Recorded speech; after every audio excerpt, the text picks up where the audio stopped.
में कुछ घटनाएं सिर्फ पढ़ी नहीं जाती, वे आत्मा को झकझोर देती हैं। आज से सैकड़ों साल पहले एक ऐसी आग जली थी जो सिर्फ लकड़ी और पत्थर को नहीं बल्कि मानव सभ्यता की सबसे कीमती चीज को जला रही थी। वह चीज थी ज्ञान। यह कहानी है दुनिया के सबसे महान विश्वविद्यालय की, नालंदा की, और उस अपराध की जिसे इतिहास ने कभी पूरी तरह माफ नहीं किया। आज जब हम विश्वविद्यालय शब्द सुनते हैं तो हमें आधुनिक इमारतें याद आती हैं, लेकिन आज से लगभग 1500 साल पहले भारत की धरती पर एक ऐसा संस्थान था जो पूरे विश्व के लिए ज्ञान का केंद्र था। उसका नाम था नालंदा महाविहार। ये केवल शिक्षा का स्थान नहीं था, यह था ज्ञान का साम्राज्य। यहाँ पढ़ने के लिए दुनिया के कोने कोने से लोग आते थे। चीन, Japan, Korea, Tibet, Mongolia, Sri Lanka और फारस। नालंदा में प्रवेश आसान नहीं था। यहाँ दाखिला पाने के लिए कठिन परीक्षाएं देनी पड़ती थीं। यहाँ थे 10,000 से अधिक विद्यार्थी,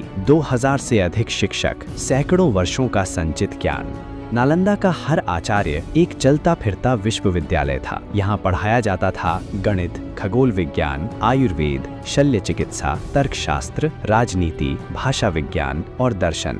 नालंदा की आत्मा थी उसकी लाइब्रेरी, जिसे कहा जाता था धर्मगंज। इसमें 3 विशाल भवन थे, रत्नसागर, रत्नोदधि और रत्नरंजक। इनमें लाखों पांडुलिपियां थीं, हाथ से लिखी गईं, पीढ़ियों के अनुभव से बनी हुई। इतिहासकार बताते हैं जब इन पुस्तकालयों में आग लगी तो वह आग 3 महीने तक जलती रही। सोचिए, 3 महीने तक ज्ञान जलता रहा। नालंदा शांति का स्थान था। यहाँ तलवारें नहीं थी, सिर्फ विचार थे। लेकिन इतिहास में जब भी ज्ञान शक्तिशाली हुआ है, उसे नष्ट करने वाले जरूर पैदा हुए हैं। 12वीं शताब्दी में उत्तर भारत की राजनीति बदल रही थी। इतिहास के पन्नों में एक नाम उभरता है, बख्तियार खिलजी, एक तुर्की आक्रमणकारी जिसका लक्ष्य था सत्ता, विस्तार और नियंत्रण।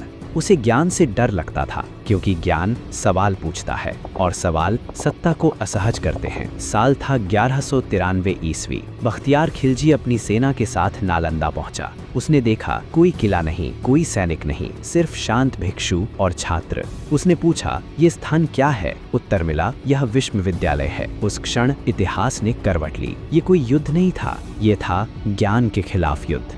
आदेश दिया गया, सब कुछ जला दो। तलवारें चली, भिक्षुओं की हत्या हुई, छात्र मारे गए और फिर आग लगा दी गई। हजारों किताबें एक एक करके लपटों में बदल गईं। जो ज्ञान सदियों में इकट्ठा हुआ था वह कुछ दिनों में राख बन गया। इतिहासकारों के अनुसार नालंदा की लाइब्रेरी इतनी विशाल थी कि आग 3 महीने तक जलती रही। 3 महीने, दिन और रात, ज्ञान जलता रहा और दुनिया खामोश रही। ये सवाल आज भी पूछा जाता है। पहला कारण सत्ता का भय। शिक्षा सोचने की शक्ति देती है और सोचने वाले लोग गुलाम नहीं रहते। दूसरा कारण धार्मिक असहिष्णुता। नालंदा बौद्ध दर्शन का केंद्र था, उसे मिटाना रणनीति का हिस्सा था। तीसरा कारण सांस्कृतिक विनाश। ये सिर्फ इमारतें नहीं थीं, ये पूरी एक सभ्यता थी। नालंदा के साथ दुनिया ने खो दिया प्राचीन चिकित्सा ज्ञान, जटिल खगोल गणनाएं, गणितीय सिद्धांत, दार्शनिक ग्रंथ। आज जो ज्ञान पश्चिम में नई खोज कहलाता है, संभव है वह कभी नालंदा में पढ़ाया गया हो।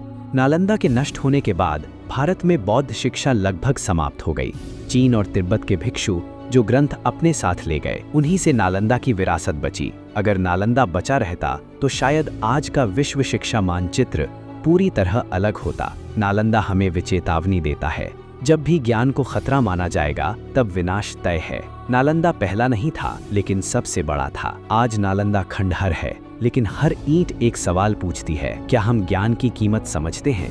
नालंदा जल गया लेकिन उसका सच आज भी जिंदा है। इतिहास याद रखता है, तलवारें जीत सकती है युद्ध, लेकिन ज्ञान को जलाने वाला हमेशा अपराधी ही कहलाता है। जब नालंदा जल रहा था तब सिर्फ किताबें नहीं जल रही थीं, हर पांडुलिपि के साथ एक सवाल मर रहा था, एक खोज अधूरी रह जा रही थी, एक विचार हमेशा के लिए खामोश हो रहा था। सोचिए, अगर वे ग्रंथ बच जाते तो क्या आज की दुनिया वही होती जो हम देख रहे हैं? नालंदा में ऐसे विषय पढ़ाए जाते थे जिनका जिक्र आज भी अधूरा है।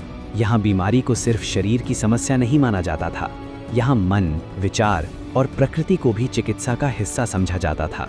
यहाँ ब्रह्मांड को सिर्फ देवताओं की कहानी नहीं बल्कि गणित और गणना की भाषा में समझा जाता था। लेकिन जब आग लगी तो इन सब सवालों के जवाब राख में बदल गए। इतिहास हमें बताता है, कुछ भिक्षु उस रात भागने में सफल हुए। वे अपने साथ कुछ ग्रंथ लेकर निकले, वही ग्रंथ आज तिब्बत और चीन की लाइब्रेरी में नालंदा की आखिरी सांस की तरह मौजूद हैं। बाकी सब हमेशा के लिए खो गया।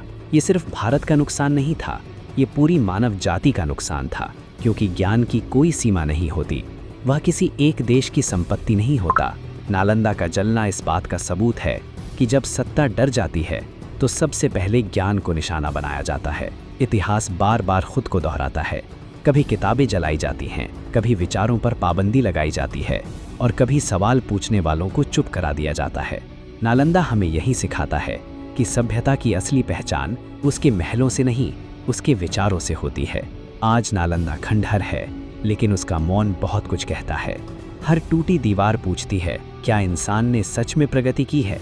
अगर हम आज भी ज्ञान से डरते हैं, अगर हम आज भी सवालों को दबाते हैं, तो फर्क सिर्फ इतना है, आज आग दिखाई नहीं देती। नालंदा जला था ताकि लोग भूल जाएं, लेकिन इतिहास की सबसे बड़ी विडंबना यही है कि सच को जलाया नहीं जा सकता। दोस्तों, ये था आज का वीडियो। अगर आप ऐसी डॉक्यूमेंट्री वीडियो देखने में रुचि रखते हैं तो आप हमारे चैनल पर और भी बहुत सारी वीडियो देख सकते हैं। अगर आप भारतवासी हैं तो वीडियो को ज़रूर लाइक कीजिए और हमें कमेंट करके बताइए आप